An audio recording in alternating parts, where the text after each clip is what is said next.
Assalamualaikum warahmatullahi wabarakatuh. Alhamdulillah, syukurillah, la haula wa la quwata illa billah. Pada kesempatan yang baik ini, mari kita lanjutkan belajar ayat tersirat dengan tema aib. Pemahaman akan hakikat aib yang sesungguhnya akan memberikan jalan bagi siapapun yang memahaminya untuk mulai berjuang untuk bertobat yang sesungguhnya. Tobat yang diterima oleh Allah. Kodrat manusia. Premis apakah yang menjadi dasar utama ketika berbicara mengenai aib? Manusia dikatakan sebagai makhluk ciptaan Allah yang paling sempurna, sejatinya juga dilengkapi dengan kodrat kurang, salah, dan lupa. Ketiga kodrat tersebut merupakan bahan pokok ujian dan hukuman bagi manusia dalam kehidupannya sebagai proses untuk menjadi makhluk yang mulia. Ketiga kodrat tersebut secara otomatis akan mengarahkan manusia pada situasi di mana ia bisa memilih tindakan yang akan dilakukannya. Manusia kemudian bisa memilih fitrah atau nafsu sebagai pengambil keputusan. Fitrah memajukan prosesnya sementara nafsu memundurkan prosesnya. Kurang, salah, dan lupa. Apa yang dimaksud dengan kurang, salah, dan lupa sebagai kodrat manusia? Kurang berarti manusia memiliki kecenderungan untuk tidak pernah merasa cukup. Salah berarti manusia selalu berhadapan dengan situasi yang tidak sesuai dengan harapan di dalam hati atau pikirannya. Lupa berarti manusia memiliki kecenderungan untuk melakukan kesalahan yang sama.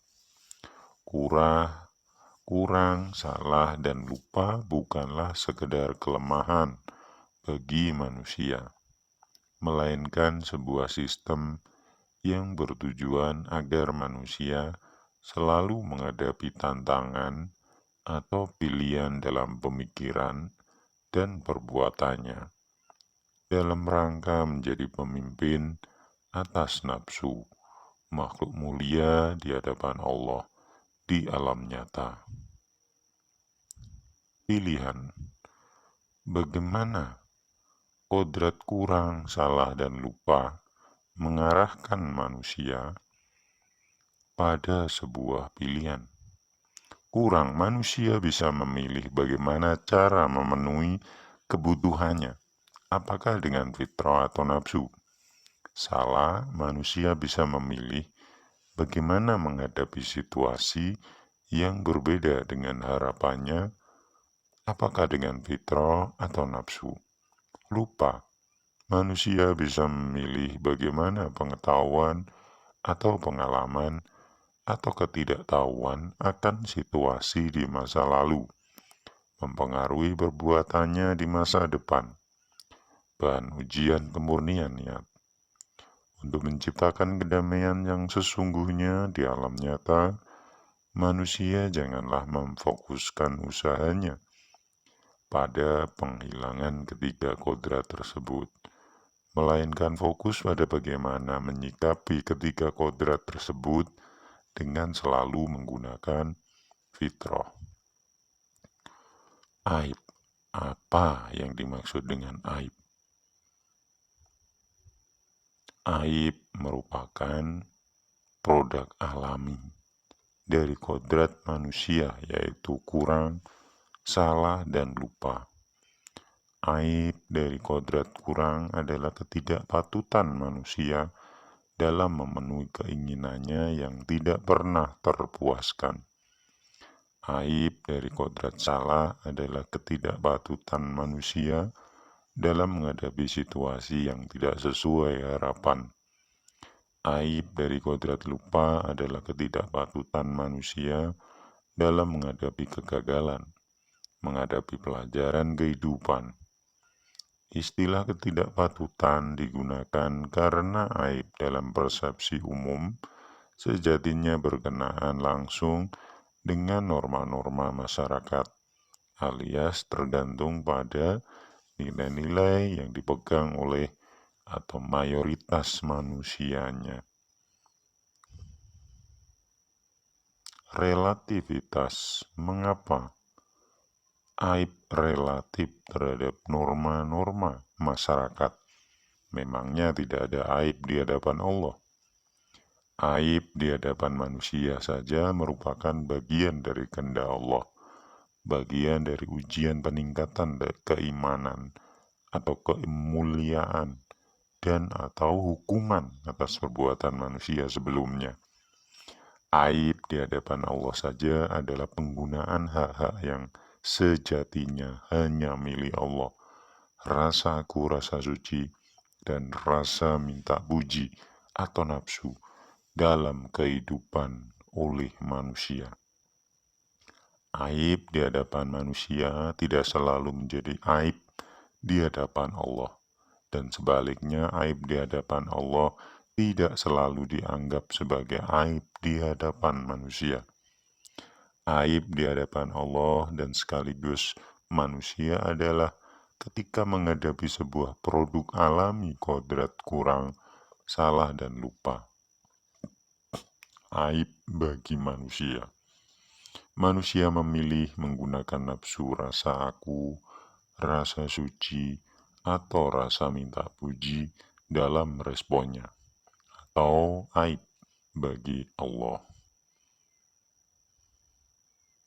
Di hadapan manusia, bagaimana mungkin aib di hadapan manusia tidak selalu menjadi aib di hadapan Allah? Allah Maha mengetahui segala perbuatan manusia dari keseluruhan perspektif yang ada, yang tidak pernah dipahami oleh manusia. Aib sebagai produk alami kodrat manusia, kurang, salah, dan lupa. Ada dua macam, diberikan sebagai ujian keimanan atau dan diberikan sebagai hukuman. Apabila seorang manusia mampu menghadapi aib sebagai ujian keimanan dengan ikhlas yang cukup, ia naik kelas, selangkah lebih dekat pada tujuan awal diciptakannya manusia. Apabila seorang manusia mampu menghadapi aib sebagai konsekuensi atas perbuatannya sendiri dengan ikhlas yang cukup sebagai wujud maha adil Allah, ia tidak akan dihukum lagi di masa depan.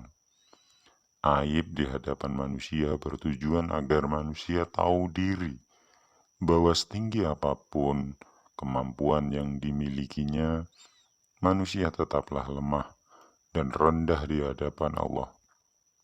Sebuah dorongan untuk berserah diri kepadanya. Di hadapan Allah, bagaimana mungkin aib di hadapan Allah tidak selalu dianggap sebagai aib di hadapan manusia? Penggunaan nafsu rasa aku, rasa suci, dan rasa minta puji, aib di hadapan Allah letaknya di dalam hati manusia, bukan di jasmani luar. Contohnya adalah perbuatan-perbuatan yang baik di hadapan manusia tetapi tidak benar di hadapan Allah. Allah Maha mengetahui isi hati manusia, tetapi manusia tidak mungkin melihat dengan pasti isi hati manusia lain. Ujian kemurnian niat bagi perbuatan manusia merupakan kesempatan bagi manusia itu sendiri untuk mengetahui apakah tindakannya dilakukan dengan ikhlas. Sadar, tabah, dan sabar. Bagaimana cara mengetahui apakah tindakan kita merupakan aib di hadapan Allah saja, aib di hadapan manusia saja, atau keduanya? Rasa aku, rasa suci, dan rasa minta puji atau nafsu merupakan bagian alami dari manusia. Pilihan manusia adalah terus memupuknya atau berusaha mengendalikannya. Introspeksi diri, aib berupa ujian diberikan dengan tujuan mengambil kembali hak-hak Allah yang terlanjur digunakan manusia. Introspeksi, aib berupa hukuman diberikan sebagai wujud maha adil Allah, konsekuensi logis atas perbuatan manusia sendiri.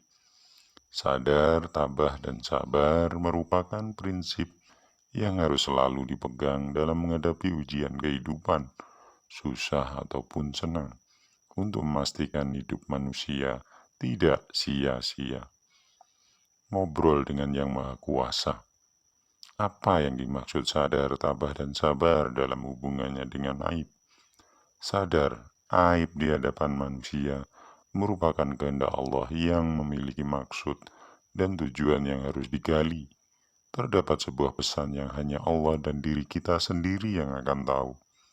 Tabah, penggalian maksud dan tujuan tersebut membutuhkan waktu dan tenaga. Kita harus mampu bertahan dalam prasangka baik dalam prosesnya. Sabar jika setelah maksud dan tujuan tersebut dapat dipahami, kita justru berpeluang mendapatkan manfaat secara rohani meskipun secara jasmani kita rugi. Pembeberan aib. Apa yang sebenarnya sedang terjadi ketika Allah membeberkan aib manusia? Bagi manusia yang dihukum, pembeberan aib yang diterimanya dengan ikhlas, bahwa semua itu merupakan hasil perbuatannya sendiri akibat kendali nafsu, dapat mengurangi pertanggungjawabannya atau menebus dosa di hadapan Allah. Sebaliknya, apabila manusia tersebut tidak mampu lulus atau ikhlas dengan nilai tinggi sesuai standar, maka entah hukuman tersebut akan terus diulangi atau pengaruh hukuman tersebut akan terus terasa hingga ia mati tanpa ada manfaat yang berarti. Semua itu tergantung pada bagaimana individu manusia tersebut menyikapinya. Pembeberan aib. Apa bedanya jika pembeberan aib tersebut merupakan ujian dari Allah, bukan hukuman? Bagi manusia yang diuji, aib biasanya terjadi murni karena kodrat salah, kurang dan lupa yang dimilikinya. Belum ada pengaruh nafsu. Jika ia memilih untuk menyikapinya dengan melepaskan rasa aku, rasa suci dan rasa minta puji, maka ia justru akan mendapatkan manfaat rohani yang sangatlah besar. Sebaliknya, jika ia memilih pendekatan nafsu, misalnya dengan berusaha menyembunyikan aibnya, maka ia sejatinya sedang memasang bom bagi dirinya sendiri.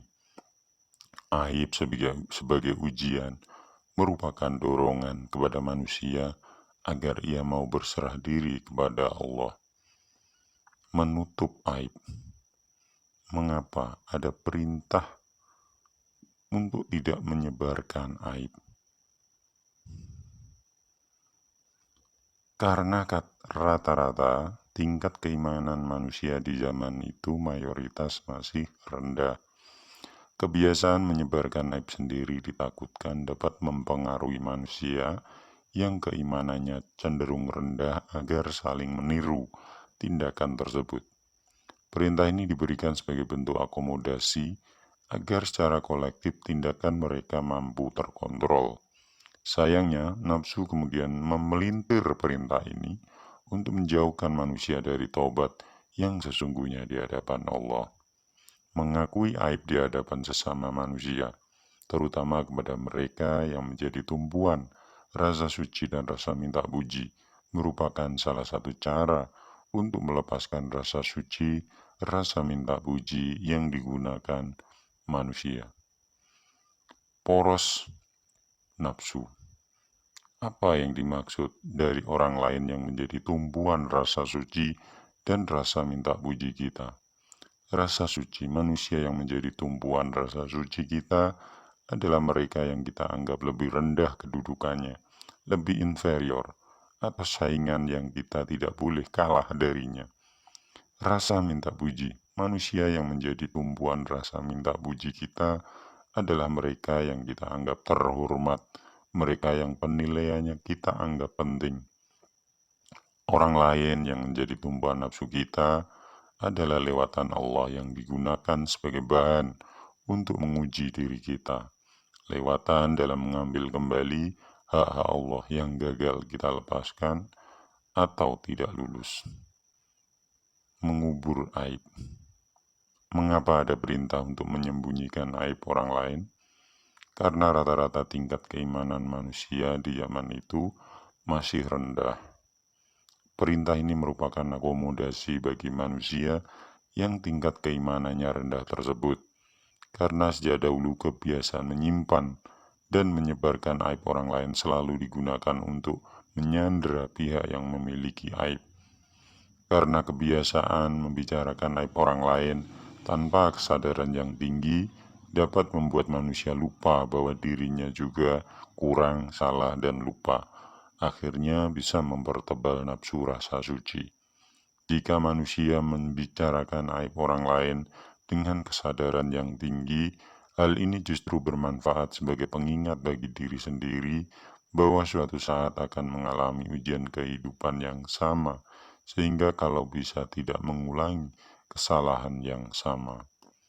Pilihan, apa yang harus dilakukan ketika menyaksikan aib orang lain di depan mata menurut ilmu kebenaran. Hal ini merupakan ujian bagi setiap individu manusia yang jawabannya sangatlah sederhana. Lebih bermanfaat mana aib tersebut untuk dibuka atau untuk ditutupi? Jangan lupa pertimbangkan bahwa di dalam diri ini dan di dalam orang tersebut masing-masing terdapat nafsu. Kejadian ini merupakan kehendak Allah, sebuah ujian kehidupan yang diberikan bagi orang tersebut dan diri ini. Pertanyaan berikutnya adalah hak Allah mana yang telah Anda gunakan sehingga dihadapkan pada situasi seperti ini. Ingatlah bahwa apapun pilihan yang diambil terdapat konsekuensi yang harus ditanggung manusia di hadapan Allah. Apakah baik atau buruk ketika menutup atau membuka aib dalam ilmu kebenaran bukanlah pilihannya, melainkan manakah yang lebih bermanfaat dari pilihan tersebut. Kadangkala lebih bermanfaat menutup agar dapat melepaskan diri ini dari nafsu, dan kadangkala lebih bermanfaat membuka dengan alasan yang sama. Nafsu. Apa saja pertimbangan yang tersedia ketika menghadapi kejadian semacam ini? Ketika memilih menutup, manusia yang memiliki aib kehilangan kesempatan untuk melepaskan nafsu rasa suci dan rasa minta pujinya atau bertobat.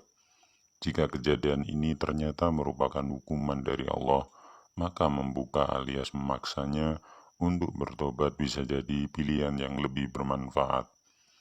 Jika memilih membuka dengan lebar tanpa kesadaran yang tinggi, Anda dapat menjadi semakin tebal rasa sucinya. Jika kejadian ini merupakan ujian atau produk kodrat kurang, salah, dan lupa, maka menutupi alias memberikannya kesempatan berubah bisa menjadi pilihan yang lebih bermanfaat. Yang perlu diingat bagi setiap pihak yang terlibat di dalamnya adalah apakah akan lebih mengutamakan hubungan dengan Allah atau hubungan dengan sesama manusia. Demikian, kita lanjutkan di tema yang lain. Saya akhiri, wassalamualaikum warahmatullahi wabarakatuh.